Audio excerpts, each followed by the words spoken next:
102.7 मेगाहर्ट्झवर आकाशवाणीचे हे यवतमाळ केंद्र आहे. श्रोते हो, यावेळी सायंकाळचे 7:30 वाजत आहेत. प्रसारित करीत आहोत शेतकरी बांधवांसाठीचा कार्यक्रम किसान वाणी. किसान वाणी. किसान वाणी बहर कृषी तंत्रज्ञानाचा. किसान वाणी, किसान वाणी, किसान वाणी, किसान वाणी. हिरव्या स्वप्नांची साध्यवाणी, प्रगत योगाची वेधवाणी, कृषी तंत्राची ही मंत्रवाणी. किसान वाणी, किसान वाणी, किसान वाणी, किसान वाणी. सफल शेतीची भाष्यवाणी, पेरन काढन सांगे वाणी, शेती सुखाची आधारवाणी. किसान वाणी. शेतकरी बंधू भगिनींनो नमस्कार. किसान वाणी या समस्त कास्तकार बंधू आणि भगिनींसाठीच्या कार्यक्रमात आपण सर्व शेतकरी बंधू भगिनींचं कार्यक्रमात मनपूर्वक स्वागत आणि सोबतच भावना कांबळेचा सस्नेह नमस्कार. प्रधानमंत्री शेतकरी मानधन योजना मिळेल पेन्शनचा आधार, शेतकरी नाराही निराधार, सुखाशी नात जोडले जाई, म्हातारपण खुशाल होई, सुरक्षित होई अन्नदाता, सुरक्षित होई अन्नदाता. प्रधानमंत्री शेतकरी मानधन योजनेनं लघु आणि सीमांत शेतकऱ्यांचं भविष्य होईल सुरक्षित. आणि 60 वर्ष वयापासून 3,000 रुपयांची मासिक पेन्शन होईल सुनिश्चित. 55 रुपये ते 200 रुपयापर्यंत मासिक हप्ता देऊन प्रवेश करू शकतात 18 ते 40 वर्ष वयाचे शेतकरी. या अंशदायी योजनेत सरकार देईल बरोबरीचे योगदान. सर्व शेतकरी बंधू भगिनींनी या योजनेच्या लाभाकरिता जनसेवा केंद्रात जावे आणि आपले निशुल्क नोंदणीकरण करावे. प्रधानमंत्री शेतकरी मानधन योजना, अन्नदात्याच्या परिश्रमाचा आधार, पेन्शननं त्याचं भविष्य सुरक्षित साकार. कृषी आणि शेतकरी कल्याण मंत्रालयातर्फे जनहितार्थ जारी. शेतकरी बंधू भगिनींनो, कार्यक्रमात यानंतर ऐकूयात फोन इन कार्यक्रम हॅलो कास्तकार. विषय आहे शेती. कार्यक्रमामध्ये सहभागी तज्ज्ञ आहेत डॉक्टर संदीप कदम.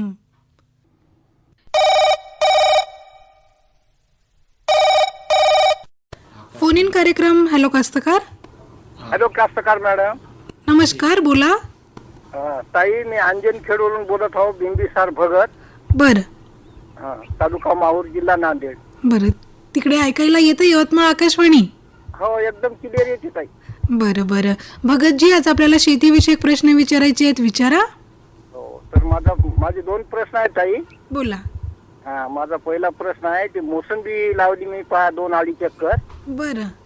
तर ते 4-5 झाड पिवळे पडले आणि एक टिळाचा प्लॉट आहे 2 एकरचा, त्याच्यामध्ये ते पांढरी माशी आहे. बरं बरं, तर ठीक आहे भगत. आपल्याला ठीक आहे भगतजी, तुमच्या प्रश्नाचं उत्तर देत आहेत आमचे तज्ज्ञ डॉक्टर कदम सर. ऐका त्यांच्याकडनं. हॅलो, नमस्कार भगतजी. हॅलो, नमस्कार सर. तर तुमचे 2 प्रश्न आहे. एक आहे तुमचा मोसंबीचा हो, आणि दुसरा आहे तिळाचा. तिळाची अवस्था कुठली आहे आता? फुलोऱ्यावर आहे का? फुलोऱ्यावर आहे सर. आता बोंड्या धरत आहे काही, पण फुलोऱ्यावर आहे. ओके. आणि त्याच्यावर आता सध्या काही फवारणी वगैरे घेतली का तुम्ही? फवारणी घेतली नाही सर. सध्या आम्ही ते जैविकच वापरत असतो, पण आता ते जराशी पांढरी माशी दिसायली. हा, बरोबर आहे. कारण उन्हाळ्यात कसं आहे, कारण तेवढाच भाग आपला हिरवा असतो, जेवढं पीक लावलं तेवढं, आणि बाकी सगळं कोरडं असते. त्याच्यामुळे त्याच्यावर पांढऱ्या माशीचा जो आहे हिरव्या भागावर अटॅक नेहमीच असते. त्यामुळे आपण त्याच्यासाठी एकटारा नावाचं जे औषध आहे की नाही, एकटारा. हो, एकटारा. हे एकटारा किंवा कॉन्फिडॉर, बरोबर आहे. तर हे एकटारा औषध तुम्ही 10 ग्रॅम प्रतिपंप याप्रमाणे फवारून व्यवस्थित जर 1 किंवा 2दा फवारे दिले तर तुमची पांढरी माशी जरूर कव्हर होते. किंवा तुम्ही चिकट सापळे जे आहे विकत मिळते ते लावले तरी त्या माशीचा अटॅक कमी होतो. परंतु आता अटॅक जास्त झाल्यामुळे तुम्हाला एक रासायनिक फवारणी घेणे आवश्यक आहे. त्यामुळे एकटारा हे जे औषध आहे थायमेथॉक्झॅम, हे तुम्ही जरूर घ्या 10 ग्रॅम. ठीक आहे. आणि त्याच्यात एखादं अळीचंही औषध तुम्ही टाकू शकता. कुठलंही घ्या तुम्ही, इमॅमेक्टिन घ्या, अलिका घ्या, कुठलंही एखादं औषध घ्या आणि त्या एकटारासोबत 1 किंवा 2 स्प्रे मारून द्या. लवकर तुमची पांढरी माशी कव्हर होते. जास्त डोस देऊ नका. नाही. उन्हाळ्याचे टाकायचं सर, एका पंपाला किती टाकायचं? 10 ml 10 ग्राम ते पावडर मिळते ते. पावडर आहे. हो मला वाटलं शेवळ्या आहे, त्या शेवळ्या अशा पावडर मिळते, ते पावडर मध्ये घ्या. आणि किती एकर आहे तुमचा? 2 एकर आहे सर. 2 एकर आहे तुमच्या. साधारण 2 एकरात 7-8 पंप पडेल. हो बरोबर आहे. 100 ग्रॅम विकत घेऊन जा बर. आणि ते स्प्रे करून टाका. त्याच्यात थोडंसं इमॅमेक्टिन घेतलं तरी चालेल. जे दुसरे शेवळ्या येते की नाही हो तेही घेऊन टाका. म्हणजे दोन्ही सोबत जर घेतलं तर तुमच्या याच्यावर कुठलाच रोग येणार नाही, की सॉरी कीड येणार नाही. आणि 2 स्प्रे घ्या तुम्ही. ठीक आहे. आणि किती लागेल सर हेक्टरी? 10-20 लागेल का? काय चिकट सापळे म्हणले होते ना? नाही, चिकट सापळे ते हेक्टरी 10 लावावं लागते. पण ते आता चिकट सापळे जे विकत भेटते कृषी केंद्रामध्ये, पिवळे चिकट सापळे, त्याचा बंडलच मिळते. ते 10 की 20 सापळ्यांचं ते एका काठीला बांधून ठेवून द्या. म्हणजे तुम्हाला 3 वेळा स्प्रे करायचं काम नाही. हो सर. पिकाच्या वर फुटभर लावायचे. हो, पिकाच्या वर थोडंसं फुटभर जरी नाही आले तर पिकाच्या वर आलं पाहिजे थोडं. याप्रमाणे लावा. दिसलं पाहिजे ते म्हणजे पिकाच्या लेवलपासून वर. हो ठीक आहे. म्हणजे माहीत पडते आपल्याला कुठे लावलेले आहे म्हणून. आणि मोसंबीचा होता सर. मोसंबीचा जो प्रश्न आहे तुमचा, तर तुम्हाला मी एक नंबर देतो, किंवा तुम्हाला त्या डिपार्टमेंटसोबतच कॉन्टॅक्ट करावा लागेल. कारण तिथं हॉर्टिकल्चरिस्ट. हो, मी तो एक नंबर तुम्ही लिहून घ्या. हो द्या सर. सांगा नंबर सांगा. 1 मिनिट पाहून देतो. एकच मिनिट. कारण ते डिपार्टमेंट जे आहे की नाही, ते डिपार्टमेंट वेगळं आहे. आमचे तज्ज्ञ जे हॉर्टिकल्चरिस्ट आहे हे आपणास त्याबद्दल माहिती देतील. किनवट माहूर रोडवर आहे ना? कार्यक्रम ऐकत असतो. काय म्हटलं? आम्ही नेहमीच तुमचे शेतीविषयक कार्यक्रम ऐकतो सर. हां, चला घ्या. 0724 0724 24 51 525 24 51 525. 525. ठीक आहे. ठीक आहे सर. ठीक आहे. 24 51 525 या नंबरवर तुम्ही कॉन्टॅक्ट करा. हो. आणि तिथे डॉक्टर पैठणकर सर आहे. पैठणकर. हो हो हो. ते आपणास सगळं मार्गदर्शन करेल. बर बर. ठीक आहे. ठीक आहे सर. माहिती दिल्याबद्दल धन्यवाद. ओके, धन्यवाद. हॅलो, हा बोला ताई. भगतजी, मिळालं तुम्हाला तुमच्या प्रश्नाचं उत्तर? हो ताई. हो मिळालं. फोन केल्याबद्दल धन्यवाद. धन्यवाद.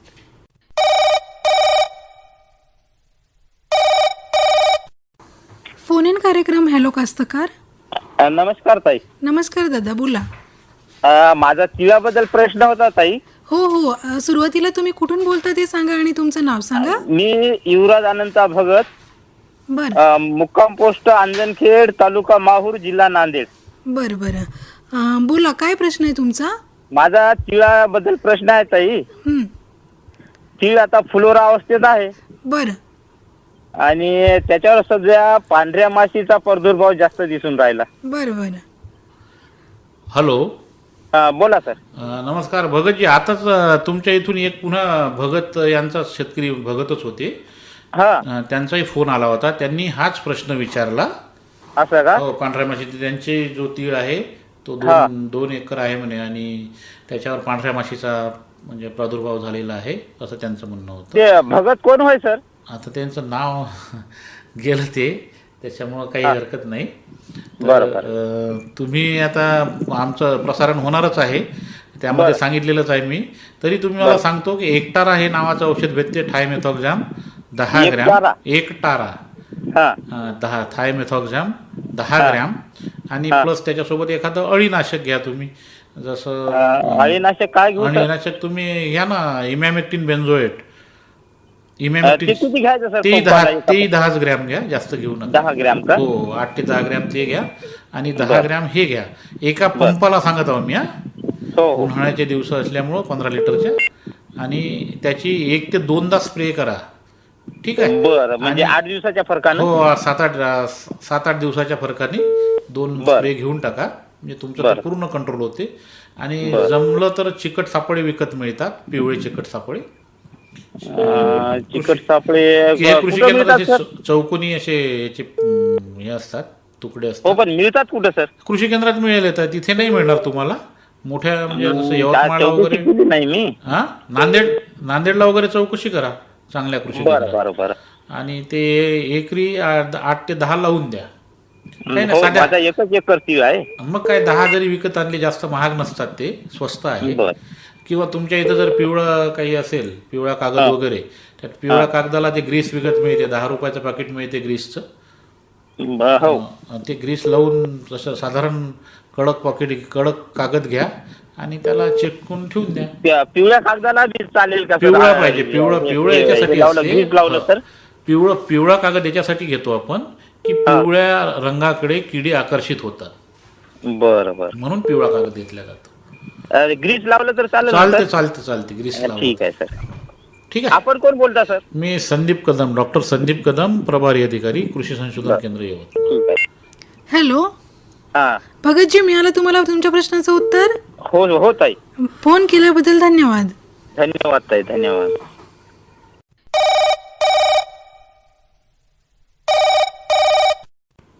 फोन इन कार्यक्रम हॅलो कास्तकार. हॅलो कास्तकार मॅडम. बोला, काय नाव आपलं? शंकरराव ठाकरे बोलत आहे मॅडम, धामकवरून. शंकरराव ठाकरे. हो, धामक. धामक. हो, तालुका नांदगाव, खंडेश्वर, जिल्हा अमरावती. बरं. शंकररावजी, आज आपल्याला शेतीविषयक प्रश्न विचारायचे आहेत, विचारा. हो, शेतीविषयी आहे माहिती. तर म्हटलं आता एकरभर भेंडी लावायची होती आणि वांग लावायचं होतं एकरभर. तर भेंडीची जात कोणती लावायची म्हटलं बा. बरं ठीक आहे शंकररावजी, तुमच्या प्रश्नाचं उत्तर देत आहेत आमचे तज्ज्ञ डॉक्टर कदम सर. ऐका त्यांच्याकडनं. हॅलो. नमस्कार सर. हा नमस्कार ठाकरे साहेब. कुठून? धामक बेलोऱ्यावरून बोलता का? हो, धामक बेलोरा. अच्छा धामक बेलोऱ्यावरून. आता भेंडी किती लावायची आहे तुम्हाला? भेंडी एकरभर लावायची आहे सर. भेंडी एकरभर ना अजून वांगी लावायची आहे? एकरभर वांग लावायचं आहे. अच्छा, तुम्ही भेंडीची जात विचारली तुम्ही, बरोबर आहे? हो, भेंडीची जात कोणती लावायची म्हटलं. हो. आणि ह्याच्यासाठी आता आमच्या ह्याच्यात कसं आहे की आम्ही जे सांगतो तुम्हाला तर ह्या आम्ही विद्यापीठाच्याच सांगतो व्हेरायटीज. आणि त्या व्हेरायटी तुम्हाला विद्यापीठातूनच घ्यावं लागेल. बाहेर काही म्हणजे एक तर मिळाल्या तर महाबीजकडे वगैरे मिळू शकतात. ठीक आहे. तर त्यापैकी या सांगून देतो मी. त्यात आहे अर्का अनामिका, पुसा मखमली, परभणी क्रांती, फुले विमुक्ता. या जनरली आपण जाती सांगतो भेंडीच्या. परंतु शेतकरी या जातीच्या याच्यात पडत नाही. त्या कृषी केंद्रात ज्या मिळतात प्रायव्हेट त्याच घेऊन लावतात. परंतु तरीसुद्धा तुम्हाला जर याची मिळाली, महाबीजकडे जर मिळाली पुसा A4 नावाची किंवा फुले विमुक्ता, बरोबर आहे, या 2-3 पैकी, किंवा परभणी क्रांती तर आता जुनी झाली, किंवा परभणी क्रांती, या जाती जर मिळाल्या तर तुम्ही घेऊन पहा. कारण त्या कोवळ्या असतात आणि एकदम जरड होत नाही. आणि प्रायव्हेट कंपनीच्याही चांगल्या आहेत मार्केटमध्ये. आता त्याचे नाव. अंतर किती ठेवायचं सर? अच्छा, अंतर तुम्ही आता याच्यावर लावता ना, तर जनरली आपण 1.5 फूट बाय 1 फूट असं ठेवतो. साधारण 2 तासामध्ये 1.5 फुटाचं ठेवतो. म्हणजे 45. हो, 1.5 ते 2 फूट, बरोबर. मागच्या वर्षी मी 2 फुटाचं ठेवलं. हो, 1.5 ते 2 फुटाचं कसं पावसाळ्यात ठेवावं लागते, उन्हाळ्यात आपण कमी करतो त्याला. पावसाळ्यात म्हणजे आता आपल्याला समोर म्हणजे जून जुलैपर्यंत पेरायचे आहे की नाही. तुम्ही 2 फूट ठेवू शकता. 2 फुटात म्हणजे तोडणं चांगलं होते, बाहेरला थोडासा त्रास होत नाही. आता 2 फूट बाय 1 फूट म्हणजे 60 बाय 30 सेंटीमीटर असं त्याचं आपण स्पेसिंग सांगत असतो. म्हणजे 2 झाडातलं अंतर जे आहे ते 1 फूट ठेवा. आणि 2 याच्यातलं जे अंतर आहे तर ते 2 फूट ठेवा. 2 तासातलं अंतर म्हणजे बैला फिरता येते त्याच्यात. फक्त त्याच्यात आता तुम्ही दरवर्षी लावता का भेंडी? हो, मागच्या वर्षी लावली होती सर. हो का? काय म्हणते मागच्या वर्षीचा अनुभव? मागच्या वर्षी चांगला आवड लागला. अच्छा, नाही कीड वगैरे नाही आली ना जास्त? किडीसाठी फवारणी केली होती आम्ही. हां. तर किडीसाठी तुम्ही जे स्प्रेइंग करता, कारण हे भाजीपाला आहे की नाही, तर त्यामुळं जनरली थोडंसं आपलं रासायनिक कीटकनाशके थोडंसे कमी करा. हॅलो. हॅलो. ऑर्गॅनिक काय म्हणा? रासायनिक सोडून सर ऑर्गॅनिक मध्ये काही आहे का? हो, तेच सांगून राहिलो मी तुम्हाला. कोरोमंडलचं आता एक 10,000 PPMचं निंबोळी अर्क निघालेलं आहे. निमॅझाल नावाचं ते औषध आहे. म्हणजे चांगलं क्वालिटी आहे. कोरोमंडल कंपनीचं आहे किंवा कोरोमंडल कंपनीचं. तर ते निमार्क वगैरे जर फवारला, ते निंबोळी अर्क वगैरे, कारण हे रासायनिक याच्यासाठी आपण कमी करतो का डायरेक्ट खाल्ल्या जाते ना, ते आपल्या पोटात जाते, म्हणून थोडंसं अंश कमी करायचा किंवा मारायचंही असलं तरी डोस फार कमी मारायचा. बरोबर. भलाही तुम्ही पुन्हा 4-5 दिवसांनी, 6 दिवसांनी, 7 दिवसांनी पुन्हा दुसरा स्प्रे घेऊ शकता, परंतु जो रासायनिकचा जो डोस घ्याल तुम्ही तो फार कमी घ्या. आणि याच्यावर जैविकर जसं मी आता सांगितलं निमार्क वगैरे किंवा लमित, लसण मिरची, तंबाखू याचा किंवा असा जो तयार करतो आपण अर्क घरच्या घरी, तर याच्यावर थोडासा जोर द्या. ठीक आहे. तर सर आता 1-2 दिवसात लागून केली चालेल ना? वा चालते ना, काही हरकत नाही ना. आता आमची शेत वगैरे तयार झाला आहे सगळं. हो हो हो हो. अंडीचा फवारा चालतो का त्याला? काय म्हटलं? ताक आणि अंडीचा फवारा चालतो का? ताक आणि अंडीचा फवारा त्याची काही आयडिया नाही आहे. नाही का? नाही नाही नाही. तुम्ही ते ताक आणि अंडी हे शेतकरी, त्याच्यामुळं आम्ही कसं नाही नाही ते आहे, शेतकरी वापरतात, त्याचे रिझल्टही शेतकऱ्यांना चांगले आलेले आहेत असं समजलेलं आहे किंवा, परंतु ते आम्ही असं अजून त्याचे काही प्रयोग आपल्या इथे झालेले नाही, त्यामुळे असं आम्हाला या बेंचवरून सांगता येणार नाही. तुमच्या अनुभवानुसार तुम्ही वापरू शकता. बरोबर. ठीक आहे. ठीक आहे. समोर जैविक फवारणीबद्दल आम्ही तुम्हाला कॉल करू. जरूर कॉल करा. आणि कृषी संशोधन केंद्र यवतमाळला जर तुम्ही काही कामानिमित्त आले एखाद्या वेळेस तर भेट द्या. आम्ही तुम्हाला पुन्हाही म्हणजे त्याच्याबद्दल विस्तृत तज्ज्ञांशी भेट करून देऊ, जे याच्यात तज्ज्ञ आहे, आणि विस्तृत मार्गदर्शन करू. बरं. ठीक आहे. कारण आपण भाजीपाला उगवणारे शेतकरी आहात, त्यामुळे मी आपणास हे सांगू इच्छितो. ठीक आहे. ठीक आहे. हॅलो. हॅलो. हा ठाकरेजी, मिळालं तुम्हाला तुमच्या प्रश्नाचं उत्तर? हो मिळालं मॅडम. ठीक आहे. फोन केल्याबद्दल धन्यवाद. धन्यवाद.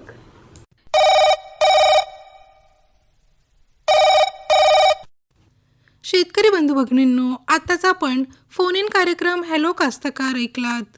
विषय होता शेती. कार्यक्रमामध्ये सहभागी तज्ज्ञ होते डॉक्टर संदीप कदम. कार्यक्रमाला निवेदन आणि निर्मिती सहाय्य लाभलं होतं भावना कांबळे यांचं. हर जोखिम से निकल कर फसल आए, सुरक्षित हो जाए, फसल बीमा से हर किसान अब आत्मनिर्भर हो जाए. संकट के समय प्रधानमंत्री फसल बीमा योजना किसानों के लिए वरदान है.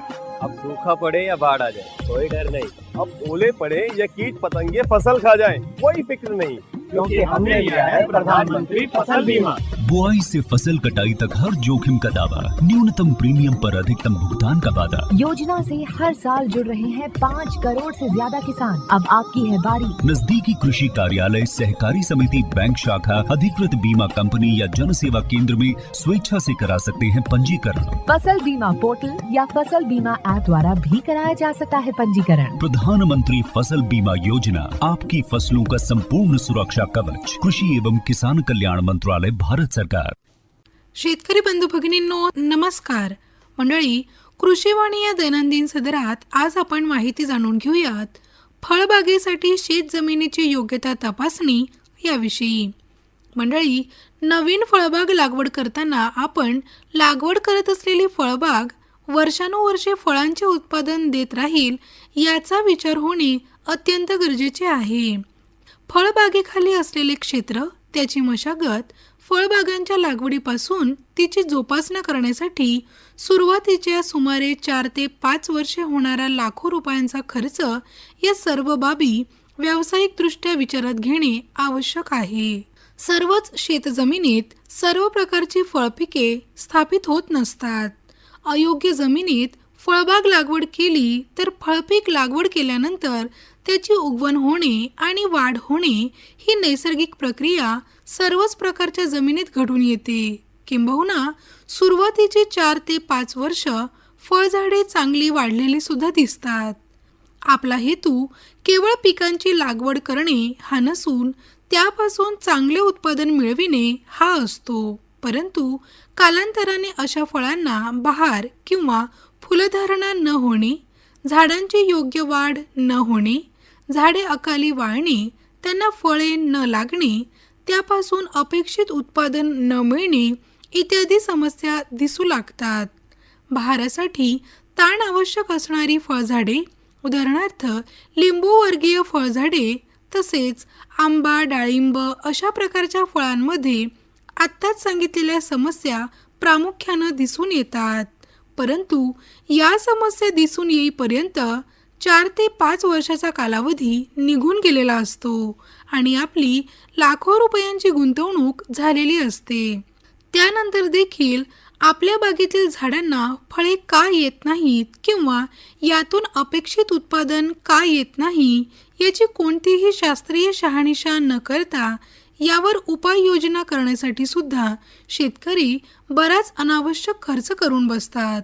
परंतु त्याने काही फरक पडत नाही, कारण मुळात आपली जमीनच त्या फळांसाठी योग्य नसते. खरे तर असे झाल्यास त्यावर नंतर काहीच उपाययोजना करता येत नाहीत. पर्यायाने लाखो रुपये खर्च करून लागवड केलेली फळबाग शेतकऱ्यांना दुःखी आणि जड अंतकरणाने उपटून टाकण्याची वेळ येते. म्हणून नवीन फळबाग लागवड करताना कोणतीही घाई न करता आपल्या शेतात आपणास घ्यावयाची फळपीक येते किंवा नाही, म्हणजेच आपली शेतजमीन ही विशिष्ट फळपिकांच्या लागवडीसाठी योग्य आहे की नाही हे बघणे ही फळबाग लागवडीची पूर्व अट आहे. त्यासाठी आपल्या शेतजमिनीत फळझाडांची लागवड करण्यापूर्वी त्या शेतातील मातीचे परीक्षण करून शेतजमिनीची योग्यता तपासणी करणे आणि नंतरच फळझाडांची लागवड करावी. शेतकरी बंधू भगिनींनो, फळबाग लागवड करावयाच्या शेतातील मातीचे काही बाह्य आणि भौतिक तसेच काही रासायनिक गुणधर्म विचारात घेणे आवश्यक असते. तर शेतकरी बंधू भगिनींनो, अशा प्रकारे आताच आपण फळबागेसाठी शेतजमिनीची योग्यता तपासणी याविषयी डॉक्टर पंजाबराव देशमुख कृषी विद्यापीठ अकोला यांच्याकडून प्राप्त माहिती ऐकलीत. शेतकरी बंधू भगिनींनो, नमस्कार. मंडळी, मध्य प्रदेशात 2026 मध्ये अनेक महत्त्वाचे किसान मेळे आयोजित केले जात आहेत. या मेळ्यांमध्ये आधुनिक शेती तंत्रज्ञान, ड्रोन, ट्रॅक्टर आणि सुधारित बियाण्यांचे प्रदर्शन होणार आहे. या प्रमुख मेळ्यांची माहिती याप्रमाणे. 2026 मधील प्रमुख किसान मेळे मध्य प्रदेश येथील याप्रमाणे. राष्ट्रीय किसान मेळा रायसेन 11 ते 13 एप्रिल 2026. हा मेळा रायसेन येथे होणार असून मुख्यमंत्री डॉक्टर मोहन यादव आणि केंद्रीय कृषी मंत्री शिवराज सिंह चौहान यांच्या उपस्थितीत आधुनिक शेती तंत्रज्ञान आणि सुधारित बियाण्यांची माहिती दिली जाईल. राष्ट्रीय कृषी उदय 2026 बुधनी CFMTTI कॅम्पस बुधनी येथे आयोजित या मेळ्यात अत्याधुनिक शेती यंत्रसामग्री आणि तंत्रज्ञानाचे प्रदर्शन होईल. उद्घाटन केंद्रीय मंत्री शिवराज सिंह चौहान करतील. मध्य भारत ॲग्री एक्स्पो 2026 रतलाम येथे होणाऱ्या या मेळ्यात ड्रोन, ट्रॅक्टर आणि 100 पेक्षा जास्त कंपन्यांची प्रदर्शने असतील. प्रवेश विनामूल्य आहे. कृषी मेला इंदोर. कृषी महाविद्यालय मैदान इंदोर येथे आयोजित या कार्यक्रमात शेती, बागायती आणि दुग्ध व्यवसायासंबंधित माहिती दिली जाईल. या मेळ्यांचे मुख्य आकर्षण याप्रमाणे. आधुनिक शेती उपकरणे आणि ड्रोन तंत्रज्ञानाचे प्रदर्शन, कृषी तज्ज्ञांसोबत चर्चासत्रे आणि मार्गदर्शन, सेंद्रिय शेती आणि सुधारित बियाण्यांबाबत माहिती, सरकारी योजनांची माहिती, उदाहरणार्थ आत्मनिर्भर दलहन मिशन. तर मंडळी, हे मेळे शेतकऱ्यांसाठी अत्यंत उपयुक्त असून नवीन तंत्रज्ञान, योजना आणि बाजारातील बदल समजून घेण्यासाठी चांगली संधी देतात. नमस्कार.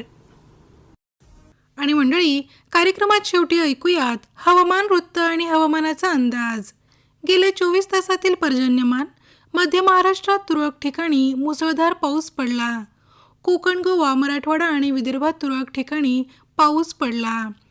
संपूर्ण महाराष्ट्रात कमाल तापमान सरासरीच्या जवळपास होते.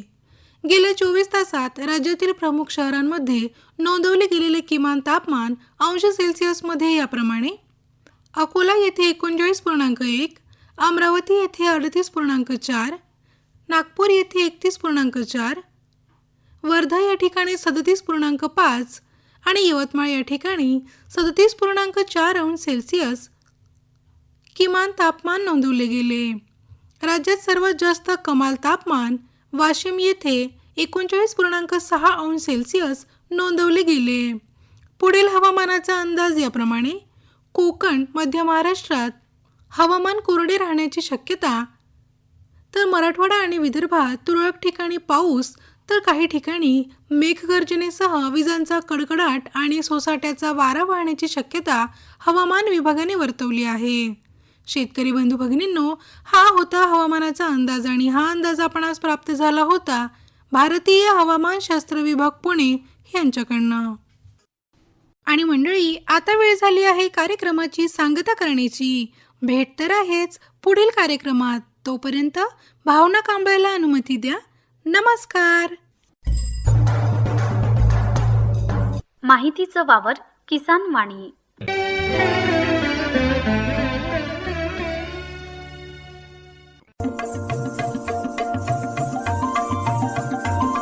किसान वाणी, किसान वाणी, किसान वाणी, किसान वाणी.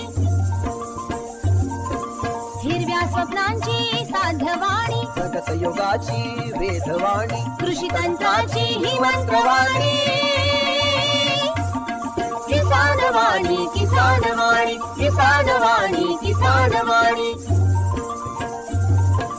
सफल शेतीची भाष्यवाणी, पेरन काढन सांगे वाणी, शेती सुखाची आधारवाणी.